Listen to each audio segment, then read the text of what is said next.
toutes et tous, moi je suis Faïz et voilà mes tutoriels qui s'adressent à la fois aux débutants qui n'ont encore qu'une pratique intuitive dans Excel, aux calculateurs intensifs qui veulent perfectionner la maîtrise de leur outil de travail et aux utilisateurs chevronnés qui cherchent des moyens plus simples et plus rapides pour atteindre leur objectif. Ma méthode est structurée et toute simple. Elle contient 3 modules. Le premier regorge des astuces incontournables. Le deuxième module renferme que des projets ambitieux et familiers. Puis je termine avec le troisième module de perfectionnement aux techniques de programmation VBA, Visual Basic for Application. Et les choses sérieuses vont pouvoir commencer. Sans trop attendre, nous entamons le premier module et voilà la première astuce. Astuce numéro 1. Comment créer un tableau par ordre de couleur de cellules. Prenons l'exemple suivant. Un tableau qui suit l'IMC, l'indice de la masse corporelle, une grandeur qui permet d'évaluer la matière grasse d'une personne et déterminer sa corpulence, qui est illustrée ici dans notre tableau par des couleurs. Notre tableau est composé de 3 colonnes. La colonne date d'enregistrement de l'EMC, la colonne EMC et le dernier, le commentaire. Et on a choisi une couleur rouge pour illustrer la situation critique, maigreur ou obésité. La couleur jaune pour illustrer la situation lorsqu'il y a une alerte, en l'occurrence surpoids. Et en dernier, la couleur verte, c'est la situation énorme. Et le travail qu'il nous reste à faire, tout simplement, c'est quoi? Faire un tri, mais au lieu de que ce soit dans un ordre de valeur, mais on va faire dans un ordre de couleur. Et pour y parvenir, donc, on va dans la barre de menu accueil, puis ici trier et filtrer, et on va faire appel à la fonction tri personnalisé. Je clique, une fenêtre s'ouvre. Par défaut, le tri, il se fait toujours par valeur. Donc moi, je vais ici et je vais changer la grandeur. Au lieu de ce soit par couleur, à savoir qu'on peut faire le tri couleur de la cellule ou couleur de la police de la cellule. On va choisir couleur de la cellule et dans l'ordre de quoi on va chercher la couleur rouge. Et nous validons par OK. Et le tour est joué. C'est-à-dire la requête m'affiche les dates qui correspondent à la situation critique, c'est-à-dire lorsque je suis en maigreur ou en obésité. Et voilà, c'est génial, non? Astuce numéro 2, recherche approximative. Nous sommes à la recherche d'un contact dans un répertoire téléphonique qui se présente sous forme d'un tableau qui contient 2 colonnes, nom, prénom et colonne téléphone. Et nous sommes à la recherche d'un numéro de téléphone qu'on a égaré le correspondant. Et ce numéro est le dernier, 07 667 27 32 41. L'opérateur lambda pourra cerner la solution pour ce problème en passant par l'outil rechercher et sélectionner avec le logo Gmail ou bien en tapant la combinaison de 2 touches CTRL plus F et on tape le numéro de téléphone suivant. Et Excel trouvera facilement la ligne recherchée qui donne le correspondant. Mais je suis à la recherche d'un numéro de téléphone qui commence par 07 et se termine par 66, car ma mémoire courte, elle a retenu que ces 2 chiffres. Donc là, pas de panique. Excel nous offre la solution. Donc on va faire le même procédé que tout à l'heure, c'est-à-dire une combinaison de 2 touches, CTRL F. À l'invite de la fenêtre recherchée, je tape les premiers chiffres que j'ai retenu 07 et là j'ai 2 possibilités. Ou je tape le point d'interrogation qui remplace un caractère ou bien on tape le symbole astérix. On groupe plusieurs caractères à la fois. Je termine par 66 et je laisse le travail qui doit être complété par Excel. Je fais suivant et automatiquement il va me trouver le numéro recherché. Je ferme et voilà, il me trouve donc cette ligne là, c'est bien 07 67 27 32 66. Sachez que vous pouvez effectuer une recherche dans les lignes et les colonnes. dans les commentaires ou les valeurs, dans les feuilles de calcul et même dans les classeurs. Ceci étant dit, dans un tout fichier. Alors, poussons cette procédure de recherche à l'extrême. Allez, prenons l'exemple suivant. Un compte annuel de résultats composé de plusieurs feuilles au onglet, balance, résumé, actif, passif, résultat, ainsi de suite. Et chaque feuille comporte la phrase année 2020. Et comme on vient d'attaquer un nouveau exercice 2021, il va falloir changer année par année. Vous imaginez à chercher l'année 2020 dans des centaines de feuilles, c'est quand même c'est un travail qui demande énormément d'heures. C'est-à-dire c'est comme on cherche une aiguille dans une botte de foin. Un travail qui se fera en un clin d'œil grâce à la fonction CTRL H. Donc là, il me demande de remplacer quoi? Donc je vais chercher, on va rechercher année 2020 et celle-là, on va la remplacer tout simplement par année 2021. On va chercher dans les options et dans les options, il faut préciser donc la recherche elle ne concerne pas que la feuille, elle cherche le classeur, c'est-à-dire tout le fichier. Et là, donc, je fais remplacer tout. Et là, dans ce cas de figure-là, Excel, il m'a trouvé 14 fois l'année 2020, il a remplacé par 2021. Et voilà, le travail est terminé. Astuce numéro 3. Supprimer rapidement des cellules vides.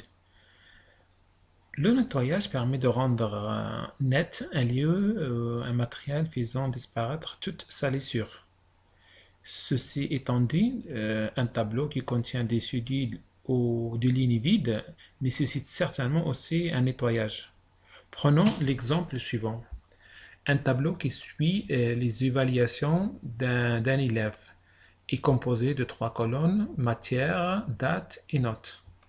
Malheureusement, ce dernier contient quelques cellules vides, à l'image de la cellule numéro 7 qui manque de la note, la cellule numéro 12 qui manque la date et la note, et la cellule 17 qui manque carrément la matière, la date et la note. C'est clair que la suppression, et là on parle de la suppression de la cellule qui supprime la ligne, redonne à notre tableau davantage de fonctionnalités. Le numéro 1 qu'on va gagner, c'est on gagne sur la vitesse de traitement de données, surtout s'il s'agit des centaines de lignes à supprimer. Ça, on gagne aussi lors des calculs sur, par exemple, les notes, surtout la moyenne. On gagne aussi sur lors de montage d'un tableau dynamique croisé sans dysfonctionnement, et ainsi de suite. Et pour y parvenir, on peut passer par la combinaison de touches CTRL plus F, ou bien donc on peut passer tout simplement par la barre de menu accueil, puis rechercher et sélectionner, et là sélectionner les cellules. C'est exactement, ou bien CTRL F, et il y a une fenêtre qui s'ouvre, et là on coche tout simplement la cellule vide et on valide par OK. Et Excel me sélectionne automatiquement les cellules qui nécessitent des suppressions, c'est-à-dire lignes qui nécessitent des suppressions.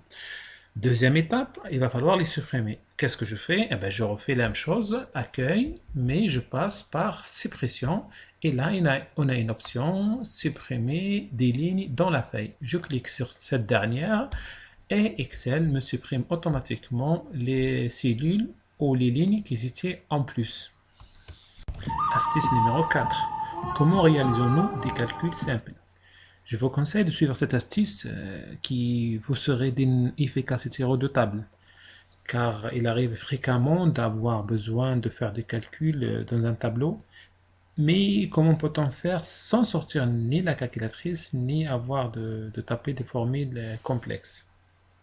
Donc, en premier lieu, il va falloir positionner le curseur sur la cellule là où on désire que la somme doit être affichée, puis on a 4 solutions qui s'offrent à nous. Première solution, à partir de la barre de menu, on clique sur Accueil, puis dans le groupe Édition, on va chercher et tout simplement le symbole mathématique sigma, et on clique sur sigma qui me donne le total de la plage de cellules affichée. Entrée, et là, ça me donne 88. J'efface le résultat trouvé et on passe à la solution numéro 2.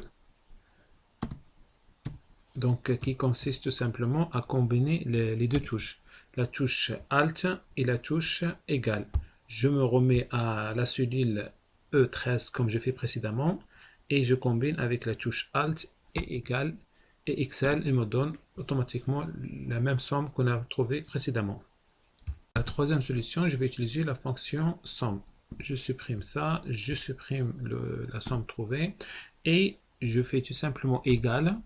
Je fais la fonction somme, j'ouvre les parenthèses, je vais sélectionner la plage concernée, je ferme mes parenthèses, je fais entrée. Excel m'affiche toujours la même somme trouvée précédemment. Alors, j'efface la somme trouvée et on passe à la solution numéro 4, la plus intéressante. Sélectionnons tout simplement la plage qu'on souhaite trouver le total. Observez qu'est-ce qui se passe tout à fait en bas sur la barre d'état, juste au-dessous de la barre défilement horizontale. Et là, on a des données. On a quoi? On a la somme de la plage sélectionnée. On a le nombre des valeurs non vides dans cette plage, il y en a 10. Et j'ai même la moyenne de cette dernière. J'ai 8,8. Donc là, en ce moment-là, ce qui m'intéresse sur la somme, donc je tape 88. Et pour aller plus loin, recliquons tout simplement sur la barre d'état ici, d'accord, avec le bouton droit. Et on a Excel, il me propose plusieurs solutions à rajouter. Par exemple, le nombre, le minimum, le maximum. Donc là, je ressors de ça, je refais la même sélection faite précédemment et hop, et on a le résultat toujours sur la barre d'état. On a la somme de cette dernière, on a le maximum de cette plage 9,5, j'ai le minimum 6,5, j'ai la moyenne 8,8. Astuce numéro 5, gestion des scénarios. Avant de détailler ce mécanisme, il est préférable d'attaquer directement un exemple. Après, on reviendra dessus. Prenons l'exemple d'un bulletin scolaire d'un élève en seconde. Il vient de finir son deuxième trimestre avec 10,45 de moyenne. Et il souhaite monter sa moyenne à 12. Donc la question qui se pose, c'est que quelle est la note à obtenir dans cette matière, en l'occurrence la SES, Sciences, Économie et Sociales. Pourquoi celle-là? Pour la unique raison, parce que le coefficient de cette dernière il est vachement élevé par rapport aux autres matières. Pour y parvenir, on va faire appel à le mécanisme de gestion des scénarios qui se trouve donc dans la barre de menu, données, puis dans la barre d'outils, il est là, analyse des scénarios. Je clique sur le scénario, j'ai l'option gestion de scénario et valeur de cible. Je clique sur valeur de cible. Voilà, et là, il y a une fenêtre qui s'ouvre qui va m'interroger sur 3 données consécutives. La première donnée est la moyenne à obtenir, 10,45. La valeur à atteindre, c'est quoi? C'est 12 de moyenne au lieu de 12,45. Et la suite à modifier, c'est-à-dire que la note de la matière SES, Sciences, Économie, Sociale. Et je clique tout simplement sur celle-là. Et je valide par OK. Et Excel modifiera la note 14,9. Ça devient la cible. C'est-à-dire pour arriver à 12 de moyenne, il va falloir 14,9 dans cette matière-là, multiplié fois 7 de coefficient, ça me donne 104 points de total. J'additionne tout ça, ça me donne 372. Je divise par les coefficients, ça me fait 12. Et oui, un calcul fastidieux évité grâce à cette analyse des scénarios. Et hélas, les parents ne voient pas les choses sous cet angle. Pour eux, l'effort doit être porté sur les notes bien entendu faibles, mais qui comportent en même temps un coefficient fort, à l'image des maths, coefficient 5, SVT malgré le coefficient faible, mais la note elle est faible, et bien entendu, le SES avec le coefficient 7. Donc l'ambition des parents est identique. Quant à leur perspective, elles divergent. Donc dans ce cas de figure-là, une analyse des scénarios s'impose. Et cette dernière se trouve dans le menu barre de menu. Et elle s'appelle Données, clique sur Données, puis Analyse donc des scénarios, gestionnaire des scénarios. Et là, on va faire ajouter un scénario. Le premier scénario, c'est le scénario de papa.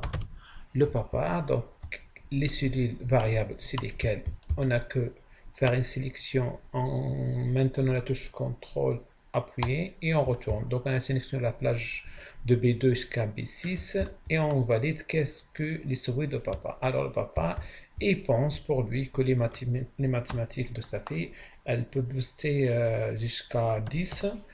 Quant à la SVT, au lieu de 6, pour lui, elle monte, elle peut grimper facilement à 10. Et SES, donc il n'est pas vraiment confiant, il va le mettre à 9. Et on valide ça et on va chercher maintenant les souris de maman. Et on rajoute maman, pareil, les souris de maman. Et qu'est-ce qu'elle pense maman? La maman, toujours la même plage ici, de B2 jusqu'à B6, ok. Et pour elle, sa fille, dans les maths, elle peut grimper jusqu'à 12. Quant à la SVT, donc au lieu de 6, pour elle, 10 est plus probable. Et également pour le SES, 10. Et on valide pas, ok? Et là, qu'est-ce qui reste? Il faut qu'on aille chercher la synthèse des parents. Et là, on a la synthèse. On clique sur synthèse.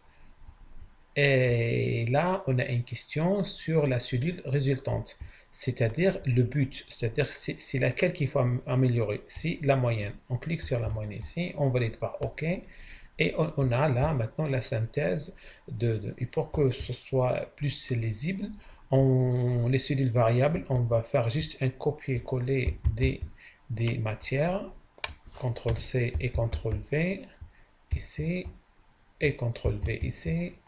Hop, on agrandit la colonne et ça me donne vraiment ma synthèse. On va le lire de cette façon-là.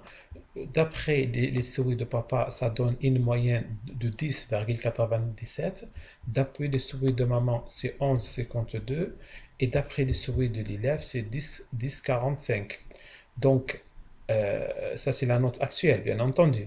Donc, on voit que les souris de maman, ils s'approchent plus au résultat que de papa. Et ça, c'est le fruit de cette analyse.